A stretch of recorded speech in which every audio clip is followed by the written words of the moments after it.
श्री शिवाय नमस्तुभ्यम दोस्तों। आपको बता दें, सावन महीने का जितना बेसब्री से इंतजार सभी शिव भक्तों को होता है, तो वह दिन आने में अब कुछ ही समय बचा है। तो आज हम इस वीडियो में सावन सोमवार और सावन महीने से पहले हमें कौन सी चीज है खरीद लेना है, वह सब जानेंगे। तो आप वीडियो के अंत तक बने रहिए और वीडियो को पूरा देखिए। सबसे पहले भक्तों आपको बता दूं, सावन का पवित्र महीना कब से शुरू हो रहा है। 11 जुलाई से सावन पवित्र का महीना शुरू हो जाएगा और इस महीने में सोमवार कितने पड़ रहे हैं, कुछ लोगों को तो यह भी नहीं पता। तो आज की इस वीडियो में हम ये भी जानेंगे कि सावन के पवित्र महीने में कितने सावन सोमवार पड़ रहे हैं और किस तारीख को पड़ रहे हैं, कौन सा सोमवार किस डेट को पड़ेगा। आज हम इस वीडियो में सभी प्रकार की जानकारी को जानेंगे।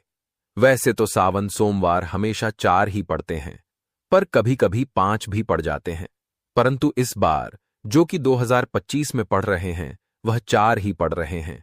तो भक्तों, अब जान लेते हैं, सावन का महीना शुरू होने से पहले कुछ चीज आप मंगाकर प्लानिंग करके रख लीजिए। पहले तो सबसे पहले सबसे महत्वपूर्ण चीजों की आपके घर में होना ही चाहिए गंगा जल। गंगा जल सावन के महीने में घर में होना बहुत जरूरी है, क्योंकि बिना गंगा जल के पूजा पूरी नहीं मानी जाती।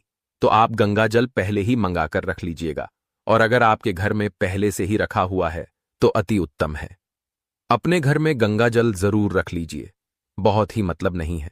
कभी किसी दिन गंगा जल रहेगा तो सभी परिवार मिलकर या खुद जाकर गंगा जल थोड़ा सा साधारण जल में मिलाकर आप अभिषेक कर सकते हैं। तो आप लोग गंगा जल जरूर कहीं ना कहीं से व्यवस्था कर लीजिए। चलिए अब दूसरी चीज भी जान लेते हैं। दूसरी चीज वह है कि अगर आपके घर में शिव जी की कोई फोटो या प्रतिमा नहीं है तो आप बाएं मार्केट से जरूर खरीद लीजिएगा।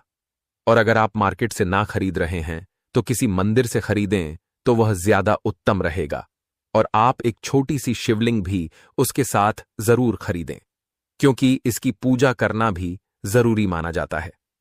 कहा जाता है कि सावन के पूरे महीने में अगर आप शिवलिंग का अभिषेक करते हैं, दूध से ही अभिषेक करते हैं, अगर आपके घर में दूध भी नहीं है, अगर आप थोड़ा सा गंगा जल लेकर भी अभिषेक करते हैं, तो समझिए शिव भक्त आपसे बहुत ही ज्यादा प्रसन्न होते हैं और आपको हमेशा सुख समृद्धि का आशीर्वाद देते हैं।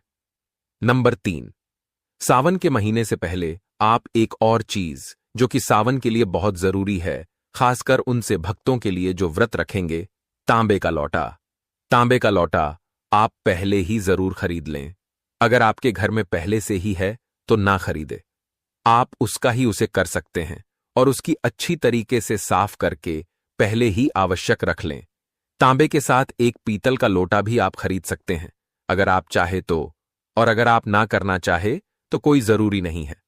आप तांबे के लोटे से भी पूजा कर सकते हैं, क्योंकि आपको बता दो, तांबे से शिव जी को केवल जल आप डाल सकते हैं, लेकिन उसमें कुछ मीठी चीज डालकर या दूध डालकर आप अभिषेक नहीं कर सकते। लेकिन करने वाले इससे कर रहे हैं। ऐसा माना जाता है कि उसमें आप जैसे हो रही है, चीनी वगैरह डाल देते हैं तो मदीना के समान हो जाता है। दूध को भी कुछ लोग डालकर तांबे से नहीं करते हैं।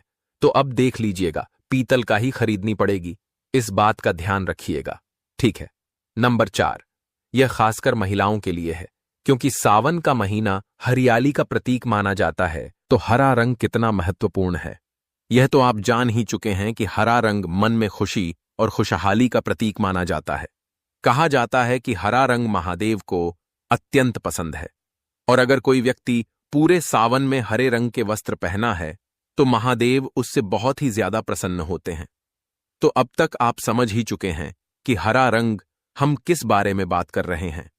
हरा रंग मतलब महादेव के लिए माना रंग सूट साड़ी वगैरह चुनरी प्रिंट। सावन में हरे और गुलाबी हो, नीला पीला चुनरी का बहुत अधिक महत्व है। रेडी करके रख लीजिए, पूरे सावन कोशिश कीजिएगा। हरा, गुलाबी, लाल, पीली चुनरी। एक और जरूरी बात, अगर आप हो सके तो जो सावन के 4 सोमवार पड़ रहे हैं, उन 4 सोमवारों में आप हरा रंग जरूर पहने।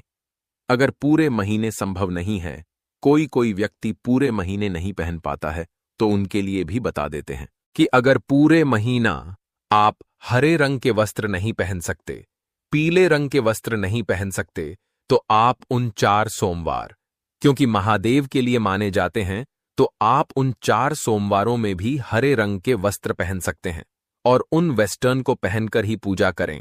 अगर आपके पास सारे रंग के वस्त्र ना हो तो आप पहले ही सिलवा लें। और एक और जरूरी बात, भक्तों, अगर आपके घर में कोई मांस मुद्रा का सेवन करता है तो आप सावन महीना शुरू होने से पहले एक और चीज पहले ही खरीद लें। अगर आपके घर में 2 चूहे वगैरह नहीं हैं, एक ही चूल्हा है और इस पर मांस मुद्रा का सेवन खाने के लिए बनता है, तो आप ऐसा ना करें, क्योंकि सावन का महीना पूरे साल भर में एक बार आता है, तो हमेशा नहीं करना चाहिए।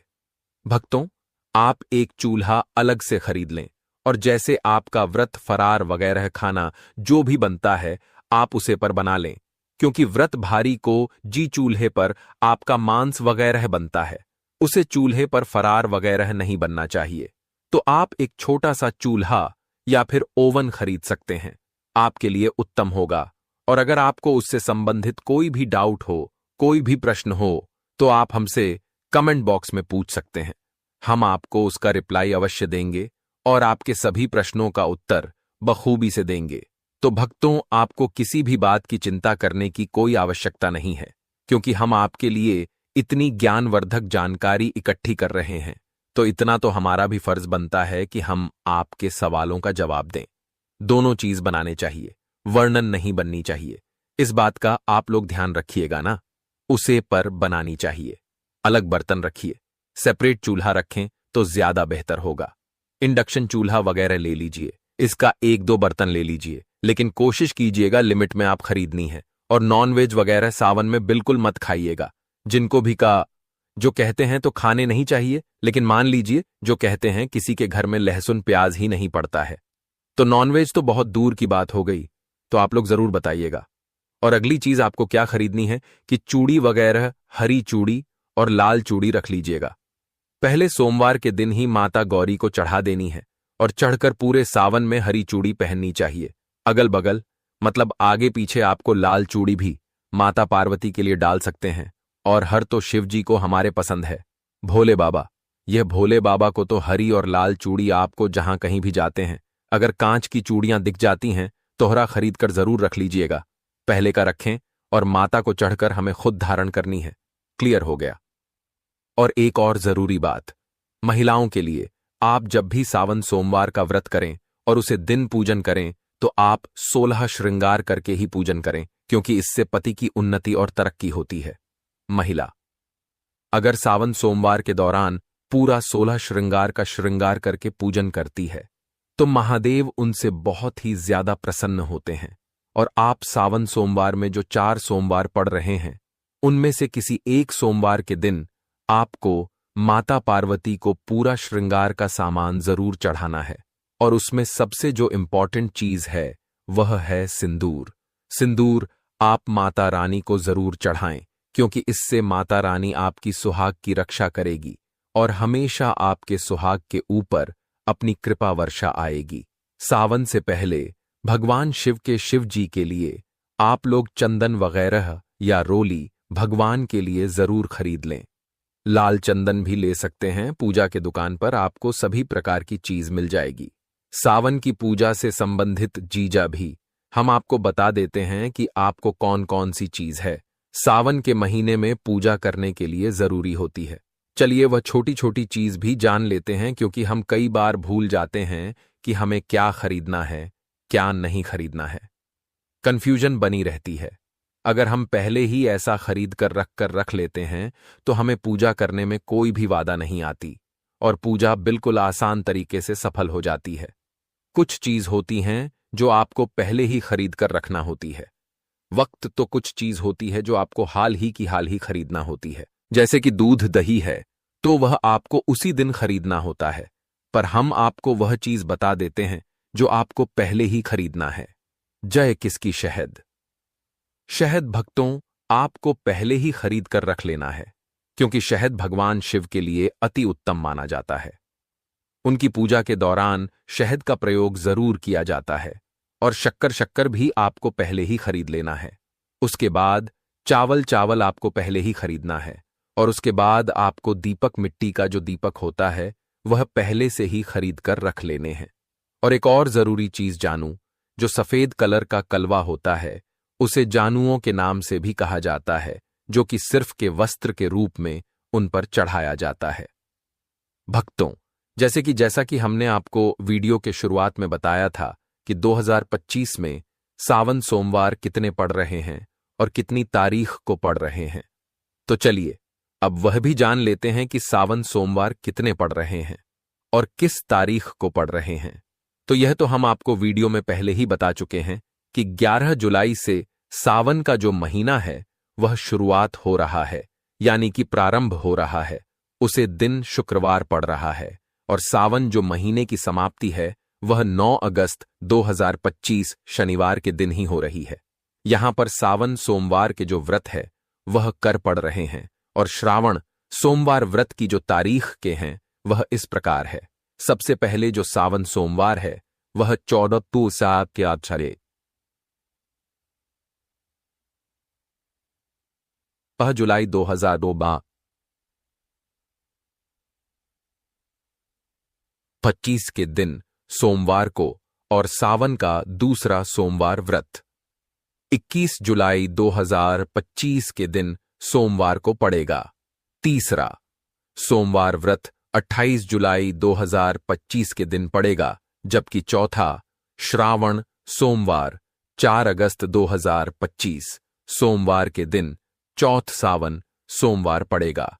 तो यह थी वह सावन सोमवार से संबंधित जानकारी जो कि हमने आपको बताई। भक्तों, अब जान लेते हैं आपको सावन सोमवार के दिन कौन सी गलतियां भूलकर भी नहीं करनी चाहिए, इससे भगवान शिवजी आपसे रूठ सकते हैं। भक्तों, सावन सोमवार के दिन गलती से भी ऐसे व्रत कभी मत रखना और ना ही सावन सोमवार के दिन ये 5 गलती करना, नहीं तो पूरी जिंदगी बर्बाद रहोगे। भगवान भोलेनाथ हमेशा हमेशा के लिए रूठ सकते हैं। ये गलती नजरअंदाज बिल्कुल भी ना करें। दोस्तों, सावन सोमवार के दिन आप यह गलतियां भूलकर भी मत करना। सावन सोमवार के दिन खास तौर से व्रत रखते समय इस बात का ज्ञान आपको होना चाहिए। सावन सोमवार के दिन यह 5 गलती करना आपको भारी पड़ सकता है। इस दिन भगवान भोलेनाथ जी और माता पार्वती जी की पूजा आप लोग पूरे दिन में कभी भी कर सकते हैं, लेकिन भक्तों, शुभ काल के दौरान पूजा करना अधिक फलदायी माना जाता है। तो ऐसे में हम यह जानते हैं कि सावन सोमवार पर क्या गलतियां नहीं करना चाहिए जिससे भगवान भोलेनाथ जी क्रोधित ना हो। तो चलिए जानते हैं। भक्तों, सावन सोमवार के दिन क्या करें। सावन सोमवार के दिन व्रत करें और सुबह जल्दी उठे, स्नान करें और साफ सुथरे कपड़े पहने और भगवान शिवजी के मंदिर जाकर शिवलिंग का जलाभिषेक करें। बेलपत्र, फूल, धूप, दीप आदि चढ़ाएं और भगवान शिवजी का ध्यान करें। ओम नमः शिवाय का जाप अवश्य करें। भक्तों, सावन सोमवार के दिन भोजन ग्रहण करने के बारे में एक सामान्य प्रथा है। यदि आप उपवास कर रहे हैं तो आपको पूरे दिन कुछ भी नहीं खाना चाहिए और अगले दिन सूर्योदय के बाद व्रत खोलना चाहिए। यदि आप उपवास नहीं कर रहे हैं तो आपको सात्विक भोजन करना चाहिए। भक्तों, वीडियो आगे शुरू करें। सबसे पहले भगवान भोलेनाथ जी के सच्चे भक्त दुओति वास्तुशास्त्र चैनल की इस वीडियो को एक लाइक अवश्य कर दें और कमेंट बॉक्स में जय भोलेनाथ अवश्य लिख दें, जिससे कि भगवान भोलेनाथ जी का आशीर्वाद आपको सीधे प्राप्त हो सके। दोस्तों, सच्चे दिल से इस नियम को मानने वाला व्यक्ति भगवान शिवजी को बहुत ही प्रिय होता है। भक्तों, अब बात करते हैं सावन सोमवार के दिन के अवसर पर आपको क्या गलती नहीं करना चाहिए जिससे भगवान भोलेनाथ क्रोधित ना हो। भक्तों, चाहे कुछ भी हो जाए, सावन सोमवार के दिन मांस मदिरा का सेवन गलती से भी मत करना, नहीं तो आपके साथ कुछ भी हो सकता है। सावन सोमवार के दिन देर तक कभी ना सोए, इससे आपका भाग्य बिगड़ सकता है। भगवान भोलेनाथ जी रूठ सकते हैं। सावन सोमवार व्रत में आपको दाल, चावल या गेहूं से बने पकवान नहीं खाना चाहिए। दिन आप सिर्फ फल, दूध, चाय और कॉफी ले सकते हैं। दोस्तों, अगर आप भगवान भोलेनाथ जी को प्रसन्न करना चाहते हैं तो इस दिन काले कपड़े भूलकर भी मत पहनना। इस दिन जितना ज्यादा हो सके भगवा रंग, यह लाल रंग का ही कपड़ा पहने, बहुत ही शुभ और मंगलकारी माना जाएगा। इस दिन गलती से भी पति पत्नी शारीरिक संबंध भूलकर भी ना बनाए, अन्यथा भगवान भोलेनाथ के क्रोध का सामना आपको करना पड़ेगा। इस दिन जितना ज्यादा हो सके दान पूर्ण करें। भगवान भोलेनाथ को अगर खुश करना है तो यह बातें गांठ बांध ले। दोस्तों, यह पाप कभी मत करना। सावन सोमवार के दिन के इस पावन अवसर पर शिवलिंग पर भूलकर भी यह चीजें मत चढ़ाना, नहीं तो जिंदगी भर आपको किसी बड़ी परेशानी का आपको सामना करना पड़ सकता है। आपका व्रत टूट भी सकता है। भगवान भोलेनाथ जी अत्यंत क्रोधित हो सकते हैं, जान लीजिए, नहीं तो आपके व्रत रखने का कोई भी फायदा नहीं। तो चलिए जानते हैं दोस्तों। नंबर 1, तुलसी। पौराणिक कथाओं के मुताबिक तुलसी को माता लक्ष्मी जी का स्वरूप माना जाता है। माता लक्ष्मी जी भगवान विष्णु जी की अर्धधांगिनी है। भगवान विष्णु जी शलिग्राम की पूजा में ही तुलसी का प्रयोग किया जाता है। ऐसे में शिवलिंग पर तुलसी का प्रयोग वर्जित है। यह आपको पाप का भागीदार बना सकता है। ऐसा अनर्थ कभी मत करना दोस्तों। नंबर 2, सिंदूर। सिंदूर एक प्रकार से श्रृंगार की वस्तु है जो सभी देवियों को चढ़ाया जाता है, परंतु भगवान भोलेनाथ जी बैरागी हैं और वह महाकाल है, इसीलिए उन्हें सिंदूर नहीं चढ़ाया जाता है। ऐसा पाप आप कभी मत करना दोस्तों। नंबर 3, सावन सोमवार के पावन अवसर पर जितना ज्यादा हो सके आपको भगवा रंग पहनना चाहिए। भगवान भोलेनाथ अति प्रसन्न होते हैं। इस दिन काले कपड़े पहनने से बचना चाहिए और मंदिर में काले वस्त्र पहनकर कभी प्रवेश ना करें। दोस्तों, नंबर 4, हल्दी।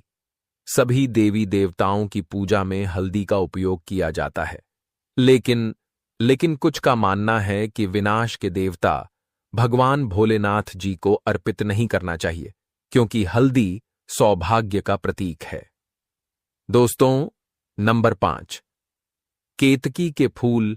पौराणिक कथाओं के मुताबिक केतकी के फूल भी शिवलिंग पर नहीं चढ़ाना चाहिए, क्योंकि एक बार केतकी के फूल भगवान ब्रह्मा के झूठ में साथ दिया था। यह बात जानकर भगवान भोलेनाथ जी ने क्रोध में आकर केतकी के फूल को श्राप दे दिया। दोस्तों, नंबर 6, नारियल पानी। एक पौराणिक मान्यताओं के अनुसार ऐसा कहा जाता है कि शिवलिंग पर नारियल पानी नहीं चढ़ाना चाहिए, क्योंकि यह शुभ नहीं माना जाता। दोस्तों, नंबर 7, शंख जल। भगवान भोलेनाथ जी ने शंख चूर्ण नाम के असुर का वध किया था। शंख को उसी असुर का प्रतीक माना जाता है जो भगवान विष्णु जी का भक्त था, इसीलिए विष्णु भगवान जी की पूजा शंख से होती है, शिव जी की नहीं। दोस्तों, नंबर 8, तिल। यह भगवान विष्णु जी के मैल से उत्पन्न हुआ था, माना जाता है, इसीलिए इसे भगवान भोलेनाथ जी को नहीं अर्पित किया जाना चाहिए।